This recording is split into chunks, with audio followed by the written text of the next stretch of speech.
privilégio estar aqui com você no Expondo as Escrituras para tratar hoje de um assunto muito sensível, que tem sido motivo de tantos debates no meio cristão.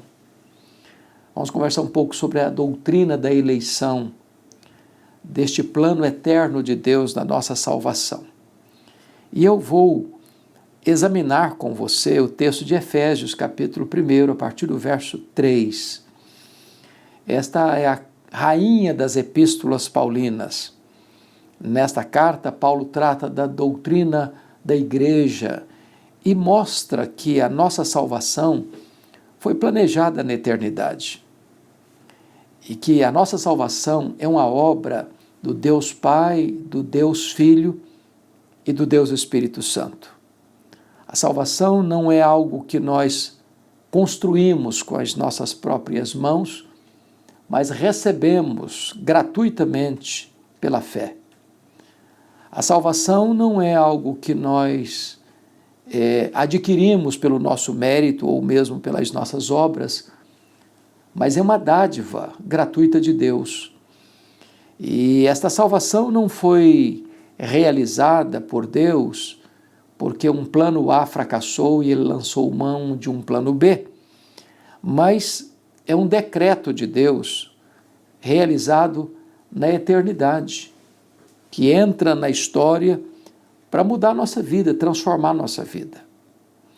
E então Paulo começa este clássico texto de Efésios 1, 3 a 14, com a doxologia. Ele diz: bendito o Deus e Pai de nosso Senhor Jesus Cristo, que tem nos abençoado com toda sorte de bênçãos espirituais ou espiritual nas regiões celestes.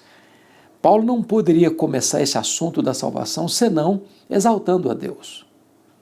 Porque, na verdade, a nossa salvação tem a ver com Deus. Foi Deus quem concebeu, foi Deus quem planejou, foi Deus quem executou, é Deus quem consumará. De alfa a ômega, a salvação é uma obra de Deus, para que toda a glória pertença a Deus.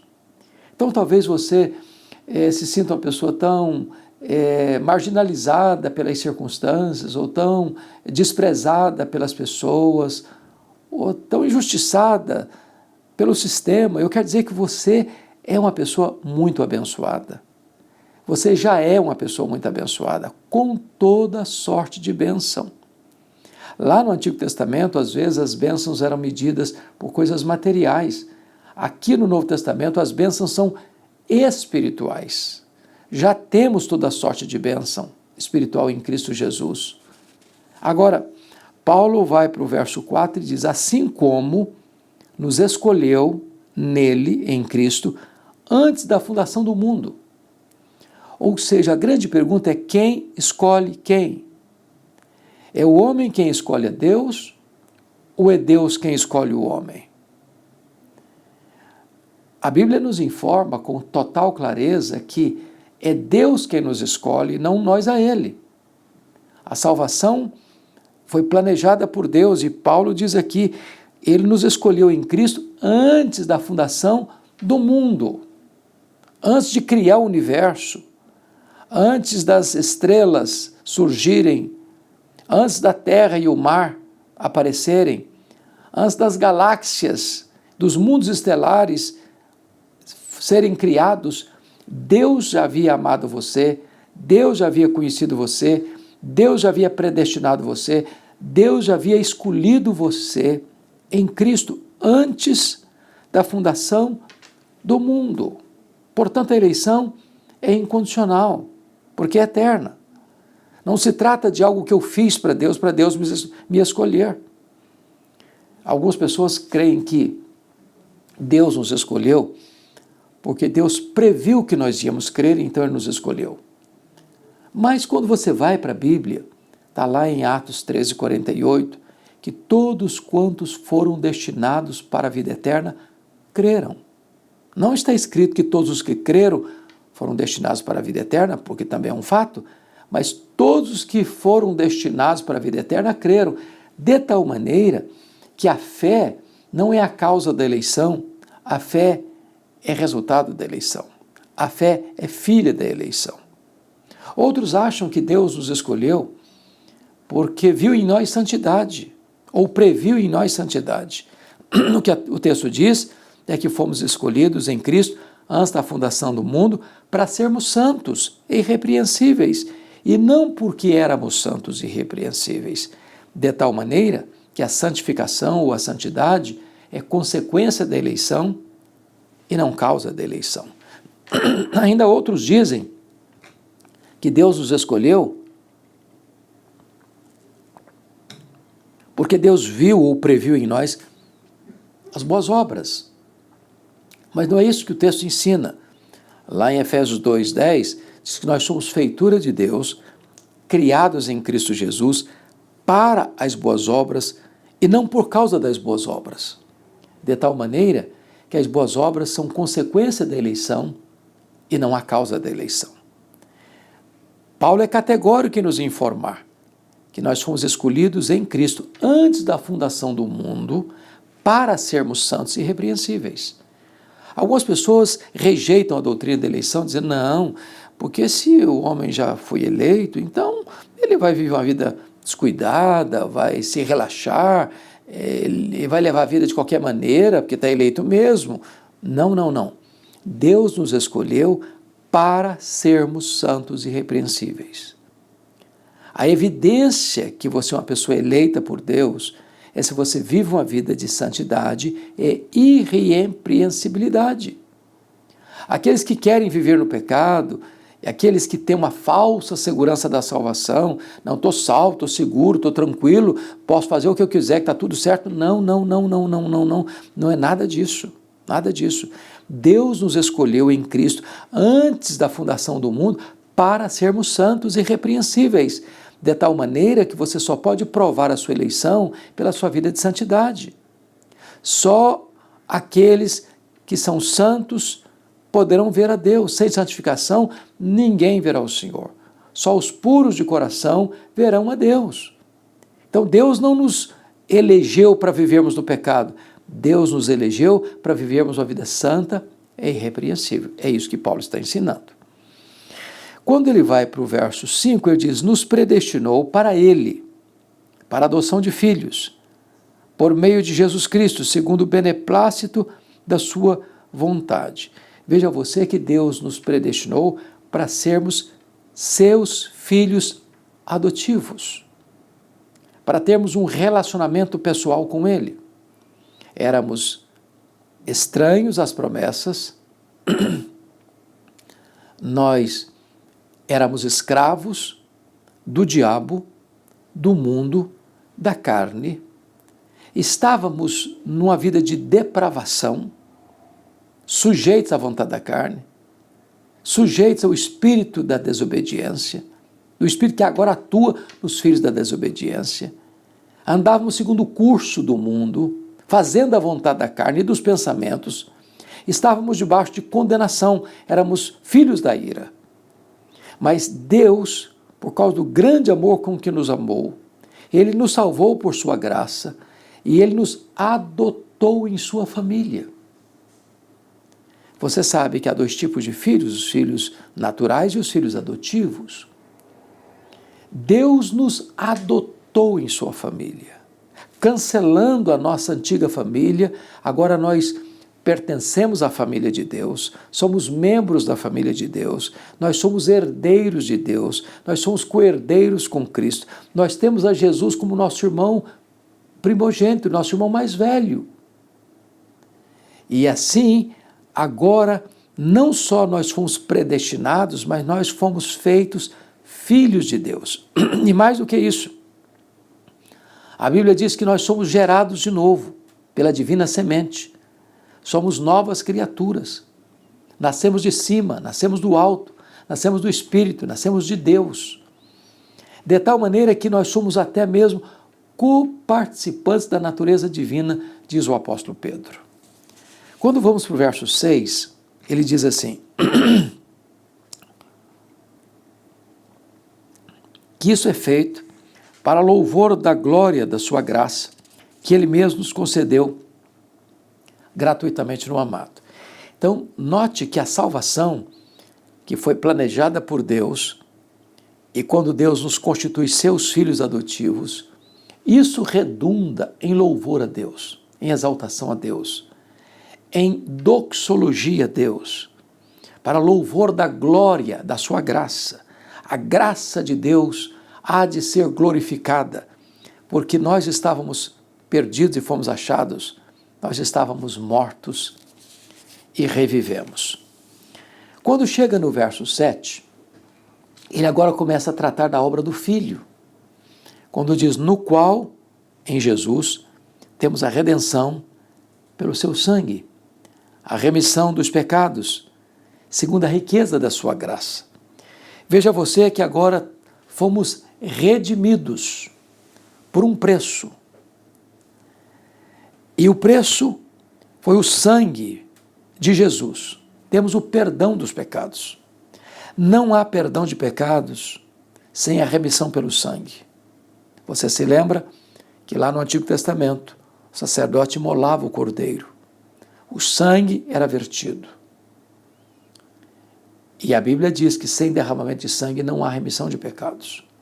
Agora, sangue de touros, de bodes, não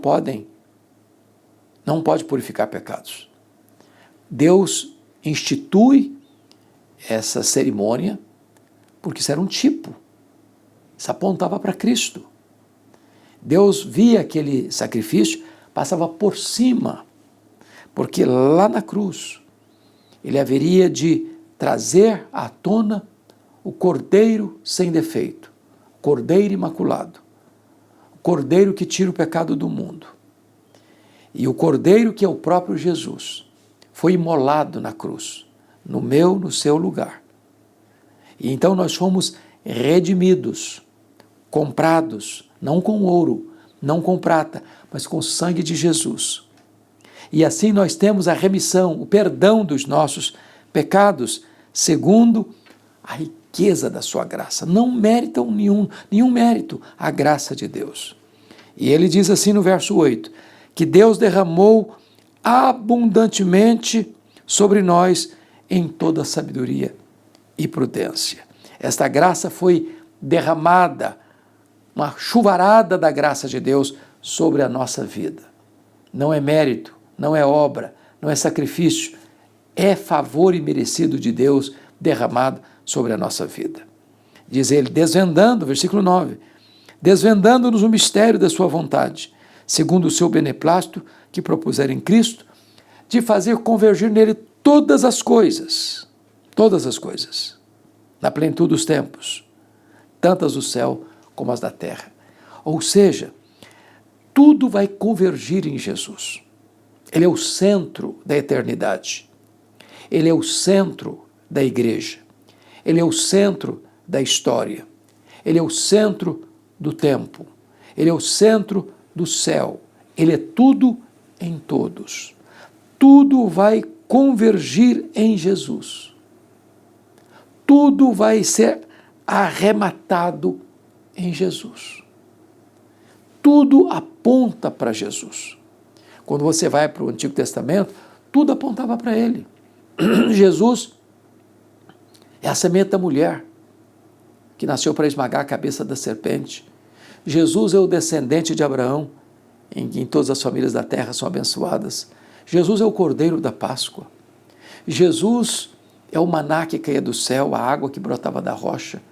Jesus é a coluna de fogo e a coluna de nuvem. Jesus é representado pelo tabernáculo, pela arca da aliança, pelo templo, pelas festas, pelos sacrifícios, pelo sábado. Tudo apontava para ele. E a Bíblia diz que na plenitude dos tempos ele veio, nascido de mulher, para ser o nosso Redentor. O Verbo se fez carne, habitou entre nós, cheio de graça e de verdade. Tudo converge nele. Ele vai ser o centro do céu, o centro da eternidade, para que a glória só pertença a Deus.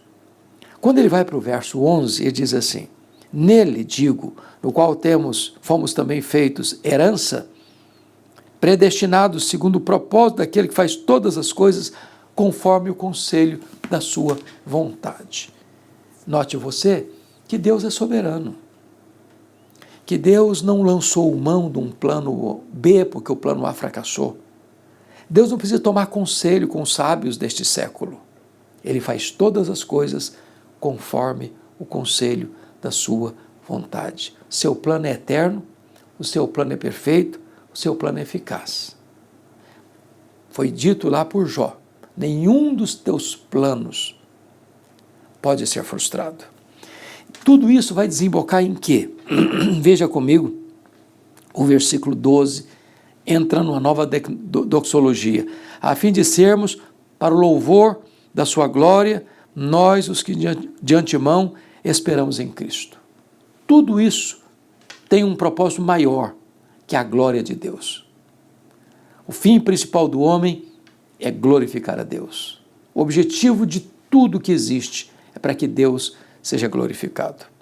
Mas agora, depois de tratar da obra do Pai e da obra do Filho, Paulo vai tratar da obra do Espírito Santo na nossa salvação, porque a Trindade está presente e ativa na nossa salvação. O Pai planeja, o Filho executa e o Espírito Santo aplica. E o verso 14 diz assim: o qual, o Espírito Santo, é o penhor da nossa herança, até o resgate da sua propriedade, em louvor da sua glória. A palavra penhor é uma palavra muito bonita, é uma palavra tanto da relação conjugal quanto do comércio. Da relação conjugal, a palavra penhor era a palavra aliança, o anel de noivado, que assumiu o compromisso do casamento. Quando você foi salvo pela graça, diz a Bíblia que você recebeu um penhor. E o penhor é o Espírito Santo. Ele habita em você. Você se tornou templo do Espírito Santo. Ele agora reside em você. Ele é a garantia de que o Deus que salvou você vai completar essa obra até o dia final. Note você que a salvação está em 3 tempos. Você já foi salvo, você está sendo salvo, você será salvo. Com respeito à justificação, você já foi salvo da condenação do pecado. Com respeito à santificação, você está sendo salvo do poder do pecado. Mas com respeito à glorificação, você será salvo da presença do pecado.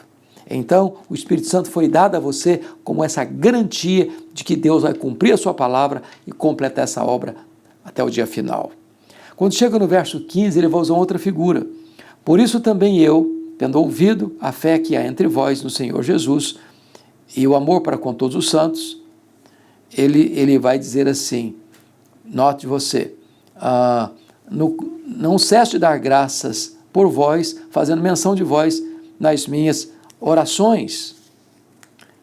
E ele vai então tratar aqui de que você que creu foi selado com o Espírito Santo da promessa. Olha que coisa maravilhosa. O Espírito Santo não é apenas penhor.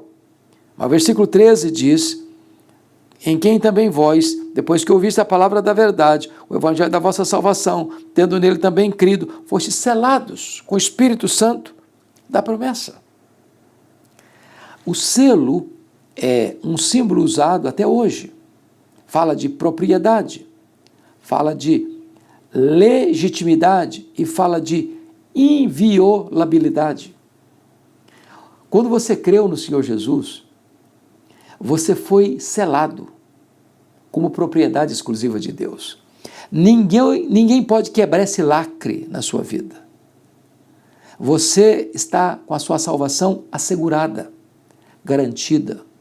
O Espírito Santo é esse selo. Você tem a marca de Deus, você tem o selo de Deus, você é propriedade exclusiva de Deus, você é ovelha de Jesus e ninguém pode arrancar você das mãos de Jesus. Que verdade bendita e gloriosa nós temos de segurança da salvação. Então, isso tudo vai desembocar novamente numa outra doxologia do verso 14. Ele diz, tudo isso em louvor da sua glória. Então, o Pai planeja e vem a doxologia de exaltação a Deus. O Filho executa e vem a doxologia de exaltação a Deus. O Espírito Santo dá garantia, porque Ele é o penhor, Ele é o selo, e isso redunda em louvor da sua glória. Ou seja, não há qualquer motivo de soberba ou de vaidade na salvação. Algumas pessoas acham que se você diz que tem segurança da sua salvação, certeza da sua salvação, que isso é soberba, que isso é altivez. Não. Não há espaço para vaidade, não há espaço para orgulho, não há espaço para altivez, para soberba, porque tudo provém de Deus. A salvação é uma obra de Deus e pertence a Deus. É Deus quem escolhe, é Deus quem planeja, é Jesus, a segunda pessoa da Trindade, que executa, é o Espírito Santo, a terceira pessoa da Trindade, que aplica, de tal maneira que tudo procede de Deus, tudo é por meio de Deus, tudo é para a glória de Deus, porque dele e por meio dele e para ele são todas as coisas.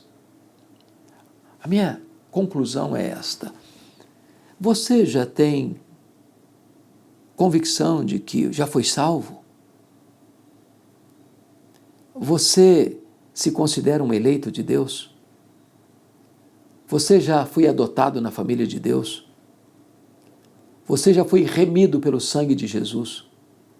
Seus pecados já foram perdoados? Você já tem o Espírito Santo habitando dentro de você como penhor da sua salvação? Você já recebeu o selo da garantia de que você é propriedade exclusiva de Deus? Se hoje você já desfruta destas bênçãos e desses privilégios, comece a viver uma vida doxológica, de exaltação a Deus, de glorificação a Deus. Se você ainda não teve essa experiência, não adie essa decisão, porque esta oferta é feita a você. Este presente é dado a você. No capítulo 2, no versículo 8, Paulo diz, porque pela graça sois salvos, mediante a fé. Isso não vem de vós, é dom de Deus. E ele prossegue no verso 9, não de obras, para que ninguém se glorie. E ele prossegue no verso 10, porque somos feitura de Deus, criados em Cristo Jesus, para as boas obras. Nós não somos salvos pelas boas obras, nós somos salvos para as boas obras. Não para que os homens, ao verem boas obras em nós, nos exaltem, não, para que glorifiquem a vosso Pai que está nos céus, disse Jesus no Sermão do Monte. Então, a salvação é uma obra exclusiva de Deus. Nenhuma participação nossa, merecimento nosso. Até porque é Deus quem nos dá o arrependimento para a vida, até porque é Deus quem nos dá a fé salvadora, até porque é Deus quem continua operando em nós, tanto querer quanto realizar. É Deus quem completará esta obra que começou a fazer em nós, para que toda a glória pertença a Deus. Então, que Deus abençoe sua vida, que Deus abençoe seu coração e vamos celebrar esta grande salvação que temos em Cristo Jesus, nosso Senhor. Um grande abraço, Deus abençoe sua vida.